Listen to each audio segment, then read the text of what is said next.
So Donald Trump has one last option to be reelected for a second term. Let me explain.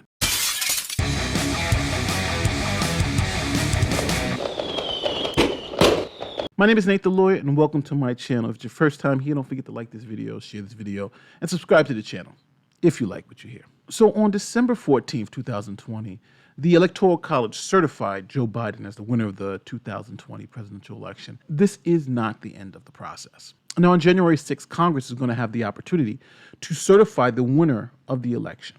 And that will officially be Donald Trump's last opportunity to actually win the election. Now, for those of you who want to know more about the process and how it works, here's exactly what happens. After a state votes in the Electoral College and certifies that vote and sends it to Congress, Congress on January 6th gets to look at those votes and determines if they're going to accept them or reject them. Now, to reject the state's Electoral College votes, both houses of Congress have to agree that that state's votes will be rejected. Now, to raise a formal objection, you need a member of both the House and the Senate to put their objection in writing and then submit it to the President of the Senate, which is the Vice President of the United States. Now, if an objection has been raised, both signed by a member of the House and a member of the Senate, then both houses go and vote on the objection. Now, if both houses of Congress don't agree that votes should be rejected from a particular state, then those votes are counted in the overall total. So as the Congress is currently situated, you would need both the Democratic House, led by Nancy Pelosi, and the likely Republican Senate to both agree on any objections. And if both don't agree, then those votes will be counted. Well, your first question is probably going to be like mine. Has this ever happened before? And yes, it's happened multiple times in our past. One of the more interesting ones is the presidential election of 1872. Now, incumbent President Ulysses S. Grant was seeking a second term against Horace Greeley. Now, even though Grant won the election pretty handedly, there were 3 states where the votes were rejected. 2 states, Arkansas, Louisiana, saw all of their votes for the Electoral College be rejected by Congress. And the reasons for those objections were voting irregularities and claims of election fraud. Sound familiar? Now, that was over 100 years ago. Now, here is where things I think get more interesting. Now, I'm a critic of the news media, and recently you've been hearing things like challenging the election is undemocratic, un-American. These are all attempts to subvert the will of the people. Democrats in the mainstream media will have you thinking that anytime someone challenges the outcome of our election process, that means that it's some horror show that shouldn't be tolerated. Essentially, they're making it seem like it would be outrageous if Republicans challenged the final Electoral College vote on January 6th. But something that you may not have heard is that the Democrats are the ones who've recently been challenging the election results all the way up to certification. For instance, in 2000, when George Bush beat Al Gore for the presidency, here are Democrats objecting to that win. The signature of a senator is required. The chair will again put that part of the question. Is the objection signed by a senator? Mr. Vice President, there are gross violations of the Voting Rights Act from Florida. And I object, and it is not signed by a senator. The chair thanks the gentlewoman from California on the basis previously stated the point of order may not be received. The gentlewoman from Texas, Ms. Johnson, rise. Mr. President, I rise on behalf of the Congressional Black Caucus to object to the 25 electoral votes from Florida.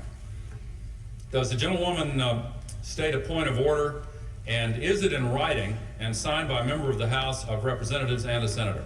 It is in writing by a number of members of Congress, and because we receive hundreds of thousands of telegrams and emails and telephone calls, but we do not have. Is the point of order signed by a senator? It is not signed by a senator, Mr. President. Senator, Mr. President. The chair thanks the gentlewoman from Texas. In 2000, House Democrats did raise an objection, but since no Senate Democrats joined that objection, they were moot and couldn't be raised. And George Bush was elected president. Now you can say, well, hey, Nate, that was 20 years ago. Well, hold on. 4 years ago, they did the same thing. They challenged the votes at the Electoral College, and Democrats even challenged the certification of Trump's victory at the joint session of Congress in 2016. Thank you, Mr. President. I object to the certificate from the state of North Carolina based on violations of the Voting There is Rights no Act debate. and There is no concerned hacking debate by in the Russian joint government. session. The chair has previously ruled a signature from a senator is required. I wish to ask, is there one United States senator who will join me in this letter There is of no rejection? debate. There is no debate. Just one. The gentlewoman will suspend. But this is something you've probably never heard of. And the news media wasn't spinning it as the Democrats are trying to overturn the will of the American people. Right? There was no cries about this. Now, to be fair, in both those scenarios, both Al Gore and Hillary Clinton both conceded the election victory pretty early on. I think Hillary Clinton did it the next day, and Al Gore did it after Bush v. Gore when he lost at the Supreme Court. But in this case, you do have a president who has not conceded and says he will fight all the way to certification. Now, there's one last quirk in this whole bubble. See, Vice President Mike Pence is going to have to certify and announce the results of the 2020 election. Now, he is vice president. So after tallying the votes, it is his duty as president of the Senate to announce the new president who's going to be sworn in on January 20th. So most scholars put President Trump's chances of actually overturning the Electoral College vote at zero, especially since you have a Democratic House. And now the leader of the Senate has also congratulated Joe Biden and said this. The Electoral College has spoken.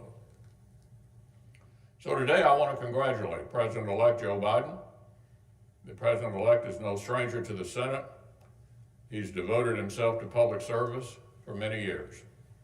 I also want to congratulate the Vice President-elect, our colleague from California, Senator Harris.